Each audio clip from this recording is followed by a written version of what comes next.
At the southern end of the Central Valley of California, fertile, irrigated farmland gives way to an altogether drier scene. Elsewhere, cotton is king, but here the sun rules the landscape. This is said to be the sunniest place in North America.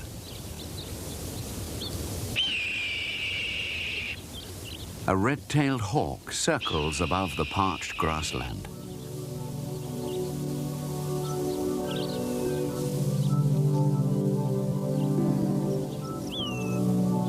In a dusty valley called Carrizo Plain, there's a mysterious place called Painted Rock.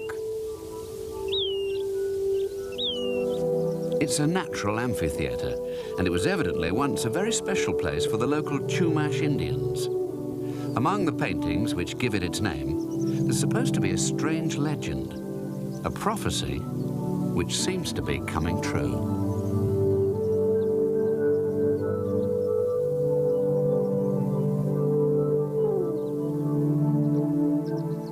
There are, of course, plants and animals which have adapted to this hot, dry place. Here's one of them. It's the San Joaquin kit fox. Its big ears, pale coat, small size, and spindly limbs identify it as a fully adapted desert fox. It's among the most endangered mammals in the United States, and one of the most beautiful. It takes its name from the nearby San Joaquin Valley, where its endangered status is fully recognized.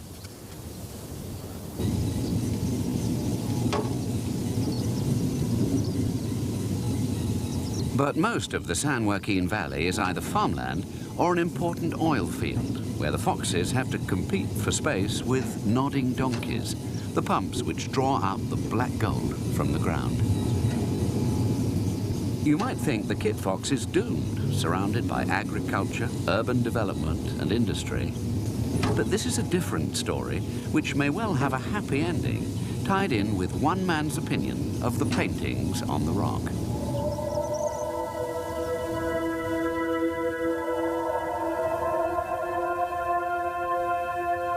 To be honest, nobody knows what the paintings really mean, though they must have had enormous ceremonial and spiritual significance. The legend was invented in 1910 by a local writer called Myron Angel.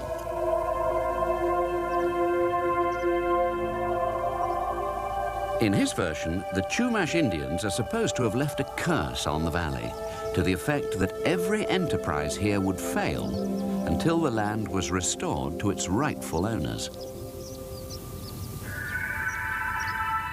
One pair of rightful owners are already living on the rock itself.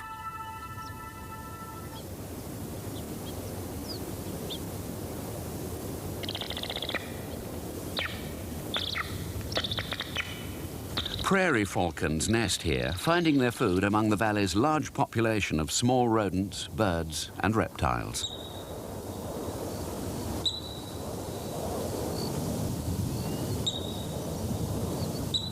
They forage over land which was once grazed by herds of elk and pronghorn. In the 1849 gold rush, it was used to rear cattle to feed the miners. Later, people also tried to grow wheat here.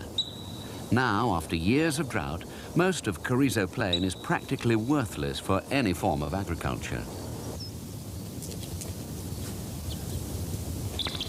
The prairie falcons can still find a living, in spite of the damage inflicted on the plain by a succession of misguided enterprises. What generations of farmers have done to the land is symbolized by what passers-by have done to the paintings on the rock.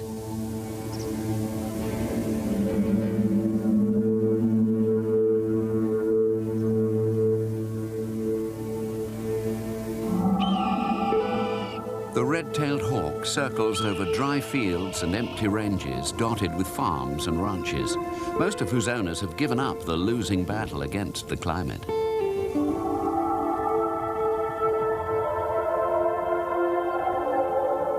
Rain is very scarce here, and there's no groundwater to speak of. Farming here was always a marginal enterprise, even at the best of times.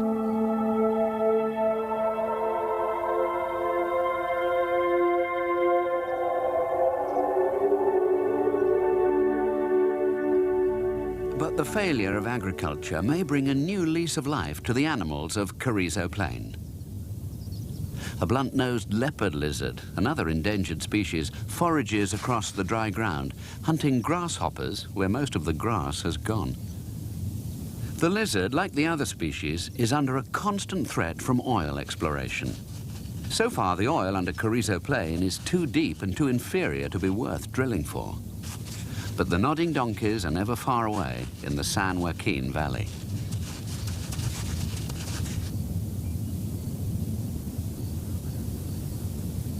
Another animal named after the neighboring valley also lives on Carrizo Plain. It's the San Joaquin antelope squirrel, and it too is a threatened species. Like the kit fox, it's fully adapted to life in the desert. Here, where there's some shelter in the form of scattered Mormon tea bushes, the squirrels move as quickly as possible from one patch of shade to another across the burning ground, keeping a sharp eye open for predators.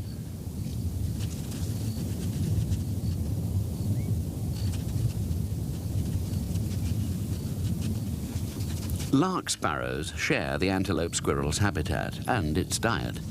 One source of food that's usually abundant in these semi-arid surroundings is seeds. Desert animals get the water they need by digesting them.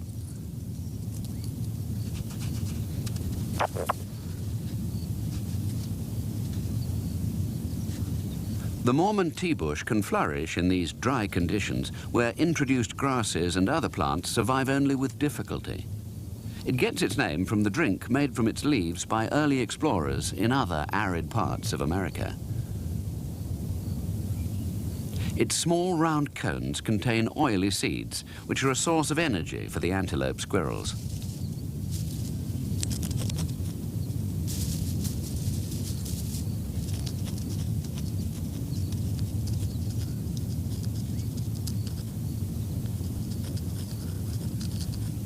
A long sprint between bushes can raise the squirrel's temperature to 44 degrees centigrade. It can lose heat by lying on the shaded ground, spreading itself flat on the earth. In a few seconds, its temperature falls back to a normal 33 degrees. Then it can resume the energetic competition and socializing which characterize the antelope squirrel's daily life. Antelope squirrels are prey animals. They survive in their unenviable position near the bottom of the food chain by being as elusive as possible, of course, but principally by having a rapid breeding rate. They can produce as many as 14 young in one litter. Their predators include birds of prey like falcons and buzzards, for which they're constantly on the lookout.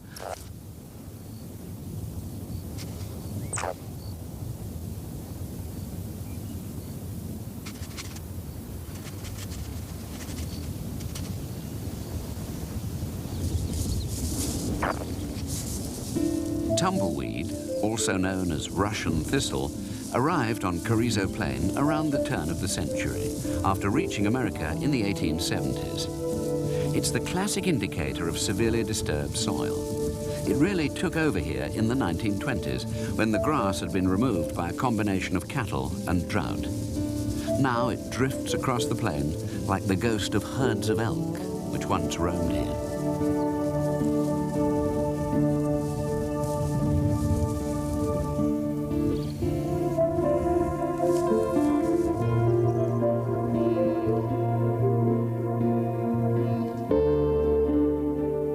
Abandoned stockyard bears the name given to it by the defiant rancher who thought he could beat the system, but failed. All over the plain, but especially in the south, abandoned ranches and farms tell the same story.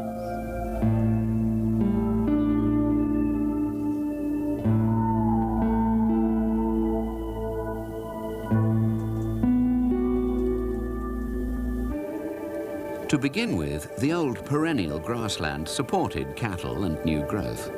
Later, annual plants, accidentally imported from Europe, grew alongside the native perennials. Drought and overgrazing tipped the balance in favor of the invaders, and eventually they became dominant, only to fail in their turn. The tumbleweed took over, pushing down fences, blocking roads, and choking ditches. The rolling Russian thistle fills the most famous ditch in the world, the San Andreas Fault, which cuts along the eastern side of Carrizo Plain.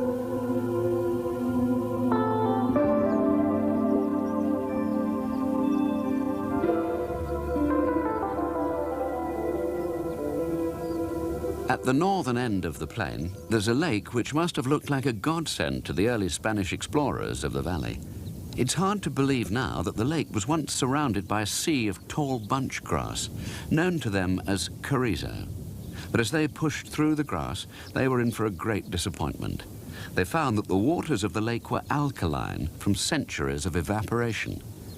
It was a miniature Dead Sea.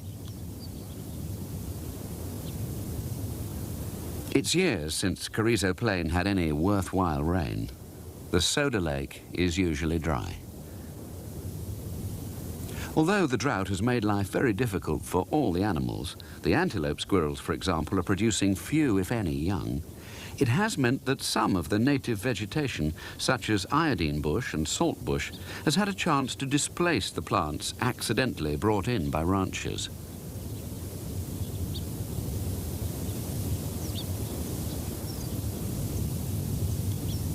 These desert-adapted plants can make use of the smallest drop of rain or the occasional mists which sweep in during the winter. After a small shower, the valley can even look green for a day or two, as the plants make haste to flower while they have a chance.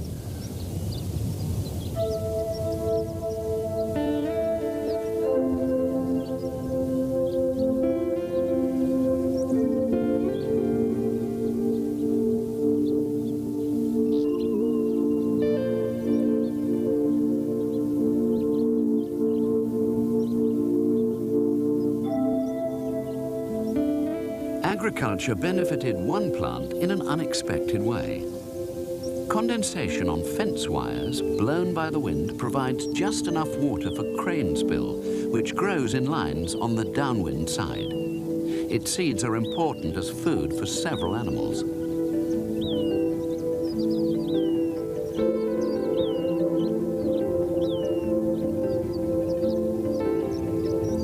California poppies spring up when they have a chance, providing a short-lived food supply for hungry beetles.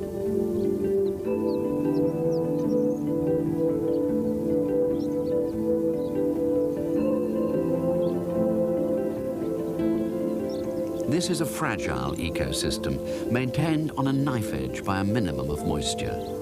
The tenacious plants support populations of small insects, which in their turn provide food for birds such as the horned lark. Larks live here all the year round. They're joined in the winter by as many as 3,000 curlews, which share the supply of insects. The curlews spend the summer on their breeding grounds in the Arctic. The Soda Lake was once a major wintering ground for another migrant, the sandhill crane.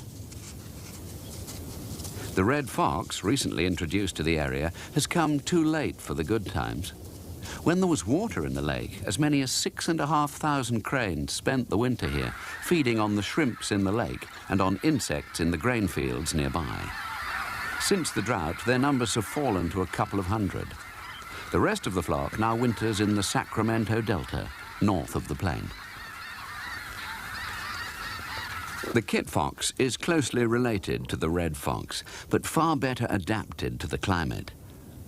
Kit foxes are nocturnal, but the cubs often come out of their den in the evening to play in the cool sunlight. Their parents aren't far away. The mother in the den she shares with the cubs, and the father usually in a den of his own nearby, while the cubs play silently above them. Kit foxes very rarely give voice, and they move as quietly as cats. Mountain lions, bobcats, and coyotes all count the small foxes among their prey.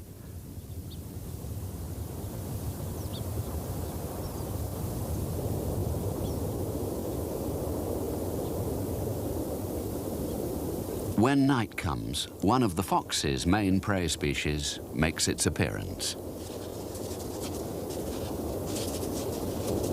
It's the giant kangaroo rat. yet another of the endangered species which live in this precious valley. In a normal year, kangaroo rats collect seed heads from the grass and lay them out to dry before taking the seed itself below ground to store in their burrows. Since the drought, they've been surviving mainly on stores from previous years. Normally, they're solitary, but in these hard times, there's fierce competition for what little seed remains.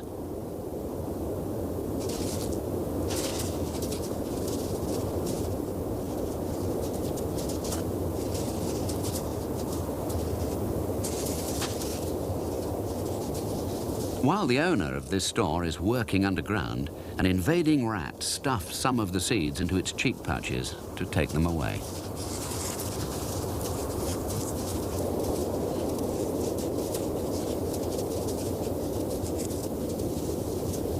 No sooner has the first raider been repulsed than another springs out of the bushes. The degree of violence among these normally placid animals is an indication of the severity of the drought.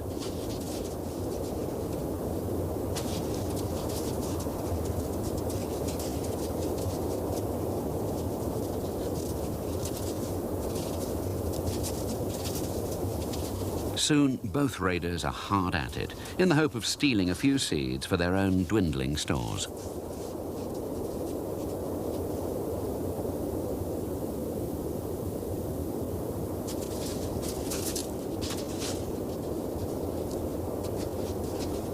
The hardship of the kangaroo rats is the kit fox's gain.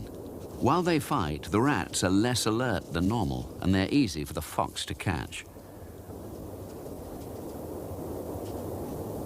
A mother fox brings food to the den. She doesn't take it down to her cubs, nor does she call them. Instead, she relies on the enticing aroma to bring them to the surface. For the safety of her cubs, she keeps silent.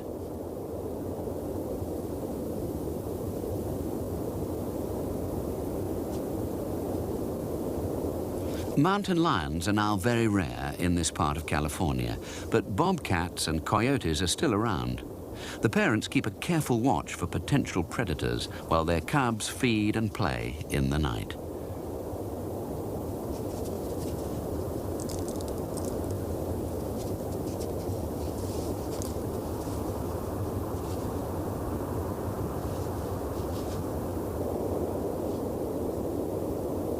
The cubs stalk and catch a lot of insects while their parents are out hunting. Beetles and grasshoppers are an important addition to their diet at certain times of year. But a large part of their nighttime activity is play, building up their strength and agility. The den is not their permanent home. Fleas and ants become a nuisance, and the cubs' droppings accumulate round the entrance, where they could attract the attention of coyotes. When the cubs are a little older, their parents will move with them to a series of other dens. When autumn comes, the cubs will disperse in search of mates and homes of their own. Meanwhile, though, their parents continue to share the task of feeding their growing family. By dawn, the foxes are underground. There are still one or two active ranches on the plain where a few cattle still feed, mainly on wheat, which has failed to produce a crop in the drought. For 100 years, cattle have displaced elk and pronghorn from the plain. Their grazing kept the grass down in wet years, producing good habitat for kangaroo rats and leopard lizards. To allow the grass to recover until it can once more provide food for elk and pronghorn, the cattle ought really to be sent packing.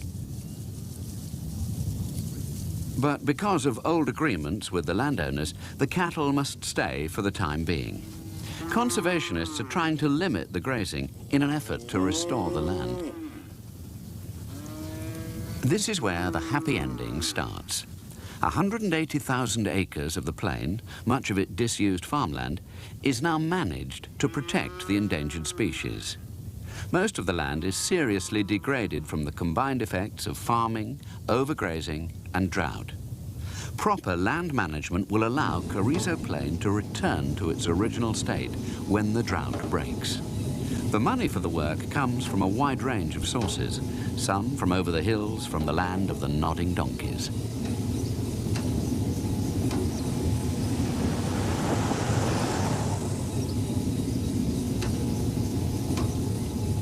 Here in the San Joaquin Valley, where so many of Carrizo Plain's rare animals were first discovered, all new oil developments have to pay what is called compensation, money to buy similar land within the valley to be protected or restored to conserve the animals and plants. On Carrizo Plain, where farm property is understandably pretty cheap just now, a number of oil companies, together with the Nature Conservancy and the Bureau of Land Management, have pooled their resources and know-how to establish the Carrizo Plain Natural Area. The drought has set back the plans for conservation, but work has begun. The first aim is to do the cattle out of a job by reintroducing the large grazing animals that were here when the Spaniards first arrived, pronghorns and Tule elk. Some elk have already been released on the plain, but with limited success. In search of water and better feeding places, they have tended to wander off to the ranches round the valley rim. As recently as 1850, their herds were said to darken the plain for miles. But then the 49ers discovered them during the gold rush, and in a few years they were effectively wiped out. In 1874, after hunting them had been banned, a single pair of elk was seen in a nearby marsh. By 1895, the total world population stood at 28 animals. Now there are over 500, most of them in a reserve at Owens Valley, 150 miles to the east. These animals were taken from that herd and brought to Carrizo Plain.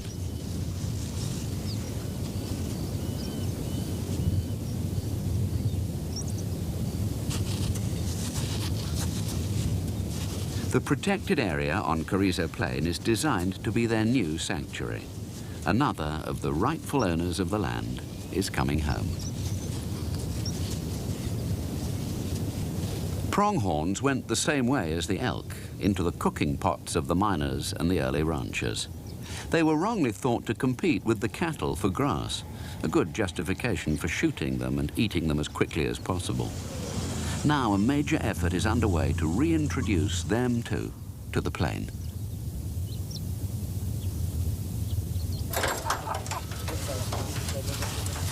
All these animals from a herd in Northern California have been quarantined and tested and proved to be fit and well. Each is marked for future reference, and they're to be released as a herd in the hope that they will stay together.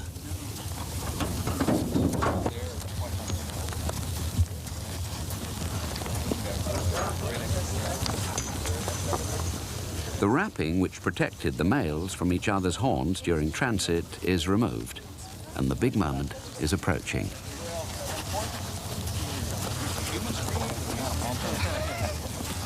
The humans in there are just getting beat around by the other animals. Well, you know, they look worse than they are.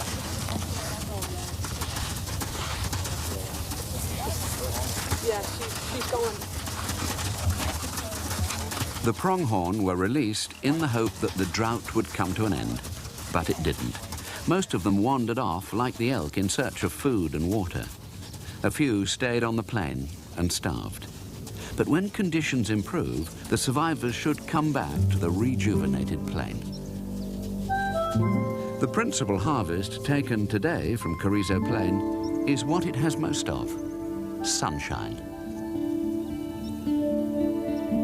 The Carrizo power plant is the world's largest photovoltaic generator, producing electricity directly from sunlight. 6.5 megawatts from 177 acres of photovoltaic modules. As the oil in the San Joaquin Valley runs out, or as pollution taxes make burning it too expensive, this may well prove to be the power source of the future. Whatever the truth of the legend of Painted Rock, the hand of humanity is now helping, not harming, Carrizo Plain. The original inhabitants, those who were here even before the Chumash Indians, seem to be on the way to regaining their rightful inheritance.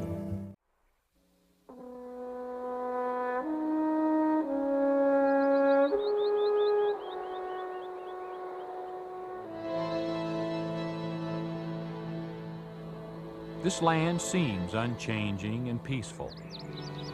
Yet it has taken millions of years of violent uplift and relentless erosion to create the timeless variety of canyon country.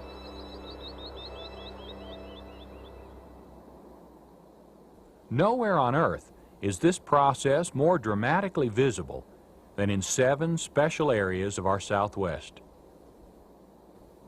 In Utah, we find massive Zion and intricate Bryce, the mysterious mazes of canyon lands and arches, and to the south, the half-hidden beauty of Glen Canyon. Further south, in Arizona, is the majesty of Monument Valley, and, most spectacular of all, the mighty Grand Canyon. Each of these places is unique, and each is alive with its own specially adapted creatures.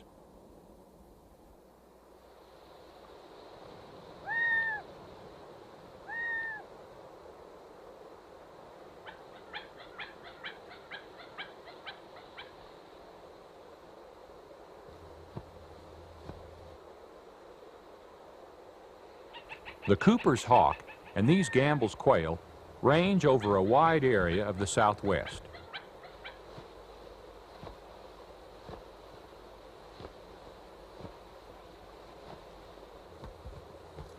But here, they must live a little differently, in a dizzying world that's tilted almost 90 degrees toward the vertical.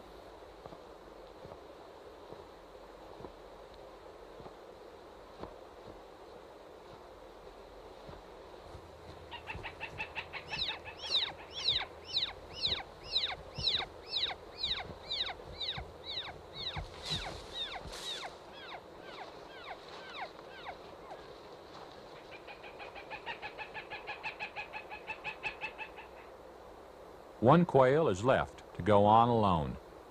The other becomes part of the life of the hawk. Predation is as ancient and natural as the forces that shape these canyons.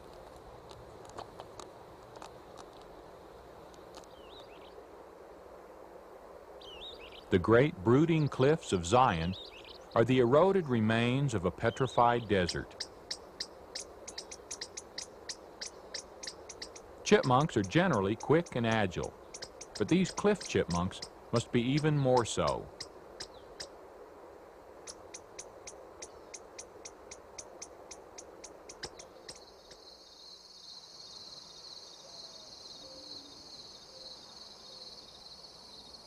Farther to the east, the morning sun rises, slowly warming the brilliant rocks of Bryce Canyon. This fantastic landscape is not a canyon at all, but the worn-down edge of an ancient plateau. Like a canyon, however, its towering cliffs shelter a host of wildlife, such as this golden-mantled ground squirrel, which uses its cheek pouches to transport its winter food supply to a storage crevice in the rocks.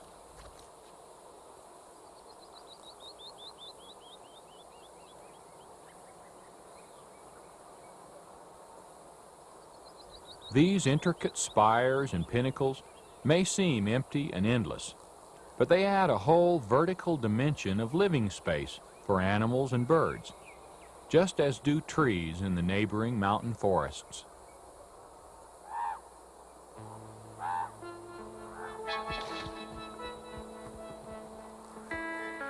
Largest members of the crow family, these ravens mate for life.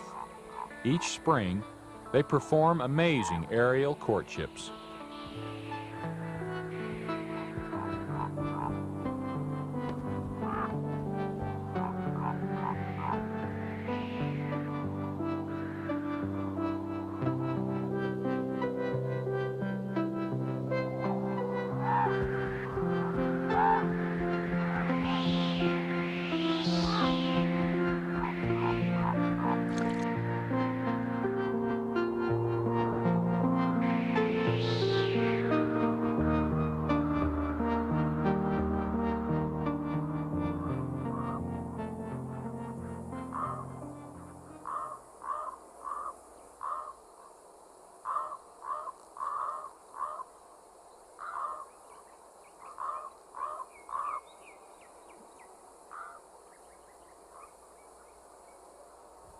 Some of the strangest effects of erosion can be seen throughout canyon lands and nearby areas, such as here in Goblin Valley.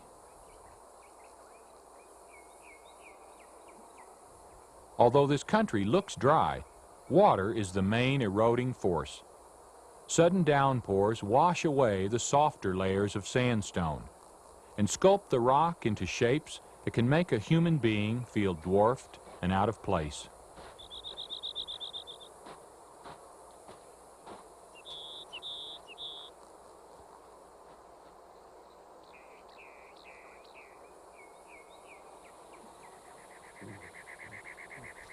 Nowhere is it more evident that the chain of life begins with water. Sparse plant life grows where moisture collects, near potholes. The plants shelter rodents and other small creatures, which in turn become food for larger ones.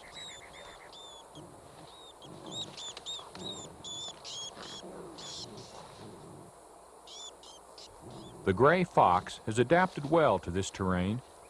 Food and water are not far from its ready-made den in the rocks.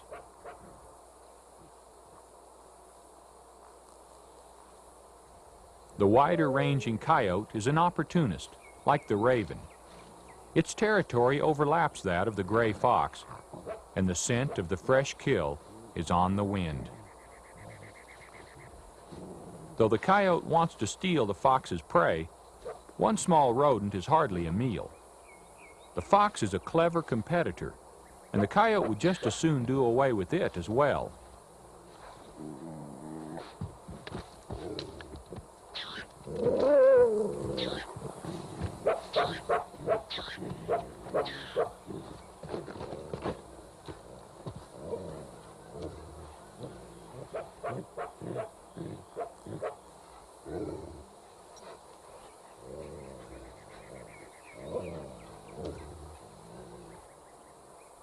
The fox reasserts its right to this territory, urinating to scent mark the boundaries.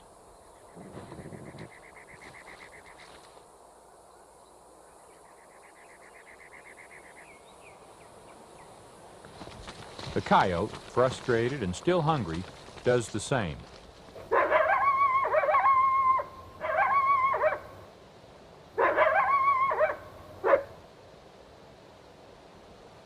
The spotted skunk, with its unusual markings, is a common resident of canyon country. It prefers open, brushy terrain where, like most skunks, it goes about its business unmolested.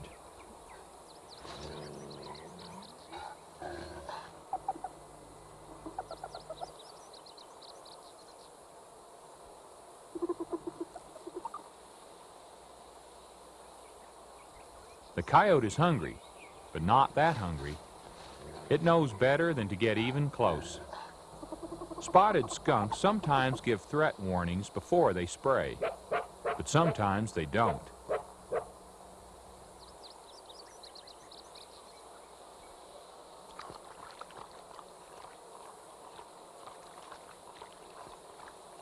The water that collects in potholes after storms is precious.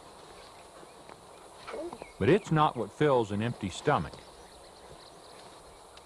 A fat chucker partridge would be just the thing. Introduced from Asia in the 1930s, these birds have succeeded especially well in dry places.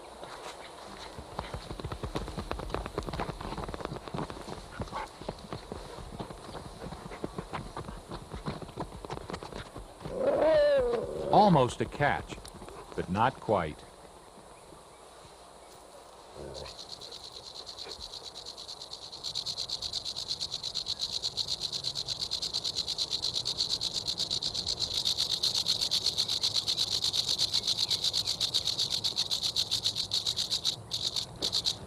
By now, the coyote is probably feeling that it's had enough bad luck.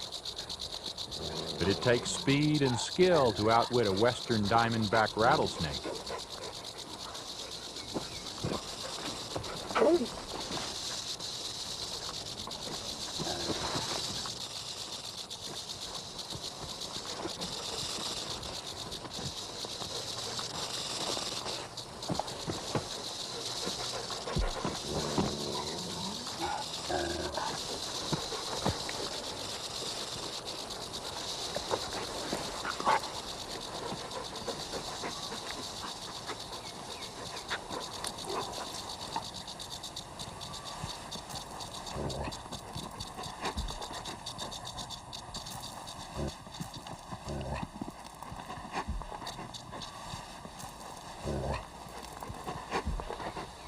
For the coyote, this will be a well-earned meal.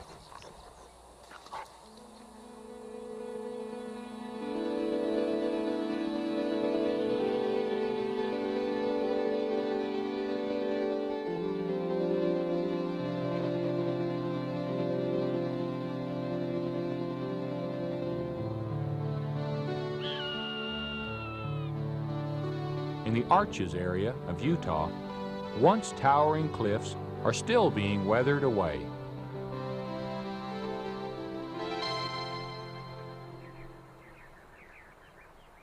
Water and wind carve the sandstone into graceful windows, arches, and buttresses. But in this vertical world that once belonged to a wealth of wildlife, there is now only room at the top.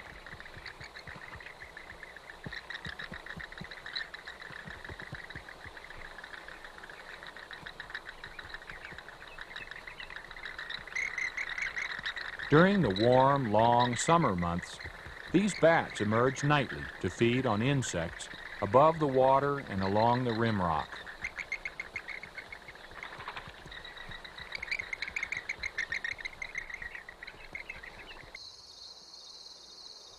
After sundown is when most animals are active, and it's fun to switch on a flashlight to see what kind of wildlife might be nearby.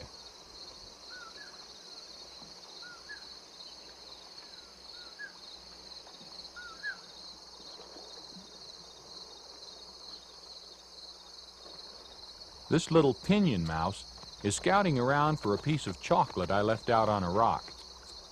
I wanted to see what creatures it would attract.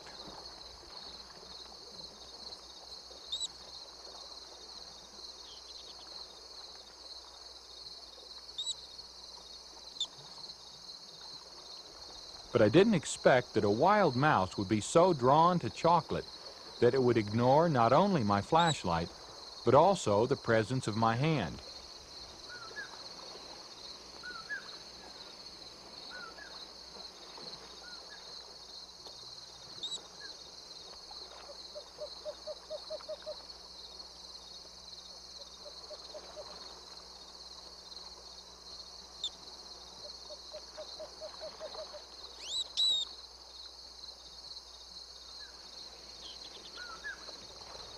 Soft hooting in the distance makes me hope that this little guy will show more fear when an owl flies overhead.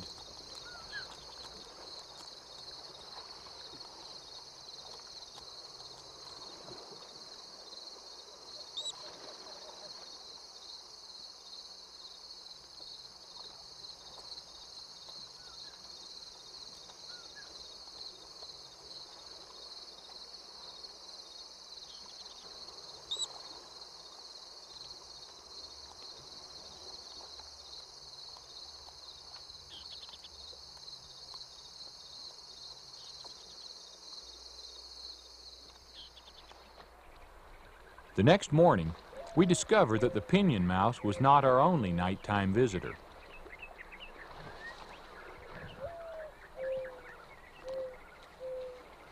My wife Diane's watch is missing. Since I had spotted a pack rat's nest near our campsite the day before, I have an idea who the culprit might be.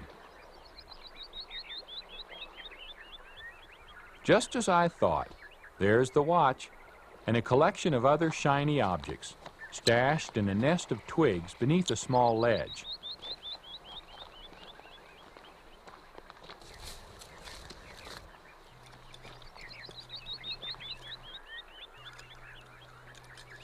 Pesky little rascal. I wonder if it had traded ordinary pebbles for the spoon and fishing lure, just as it had for Diane's watch. The pack rat's nest under the ledge echoes the cliff dwellings built in this area by Anasazi Indians over 1,000 years ago.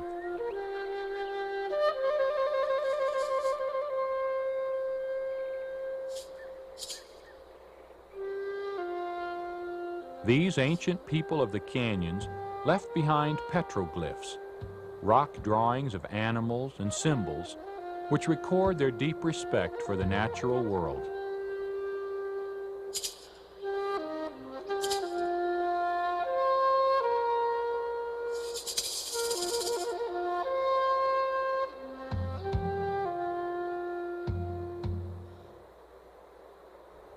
What modern man leaves behind tells a different story.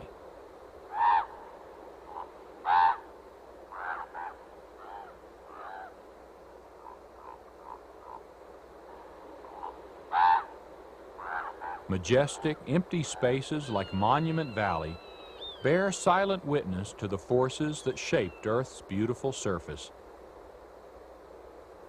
Hopefully, they will remain uncluttered by anything but clean wind and cloud shadows.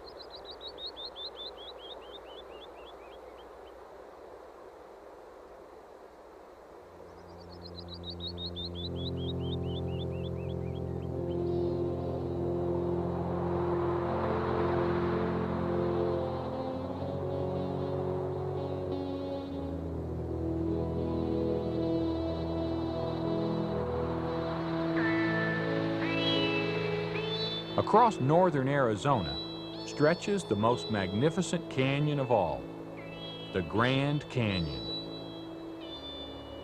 In the vertical mile from its rim to its floor are found all the life zones from Canada to Mexico. While spring flowers bloom at the bottom of the canyon, the rim and the side canyons may still be frozen deep in winter. This is the country of the cougar.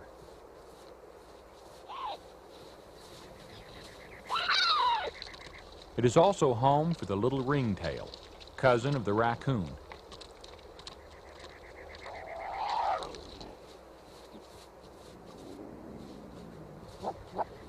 Though normally nocturnal, occasionally a ringtail may be caught away from its den in the early morning hours.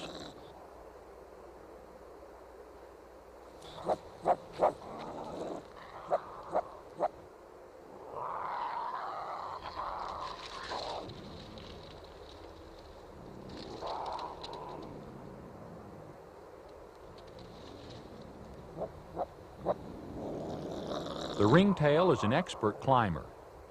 It's completely at home in a cottonwood tree.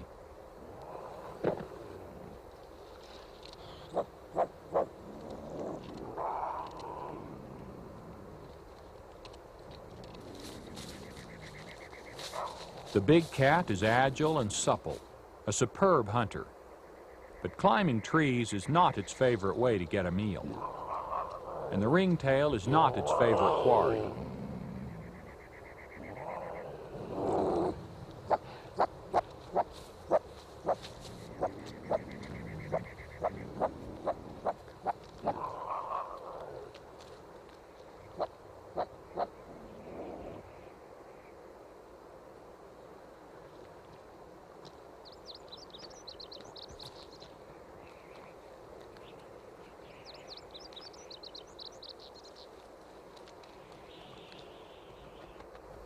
The cougar seldom goes out of its way to hunt small animals. Instead, it depends on a keen sense of smell and patient stealth to stalk the larger prey it prefers: desert bighorn sheep and, above all, mule deer. By the 1920s, man had destroyed most large predators around the Grand Canyon. The result was a classic case of deer overpopulation. On the Kaibab Plateau, on the Grand Canyon's north rim, tens of thousands of deer starved to death in less than a decade. Today, the deer herd and their range are back in good condition.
In recent years, we have come to accept the role of our valuable predators, and we have shown increasing respect for this wild and ancient land by simply letting nature take its own course.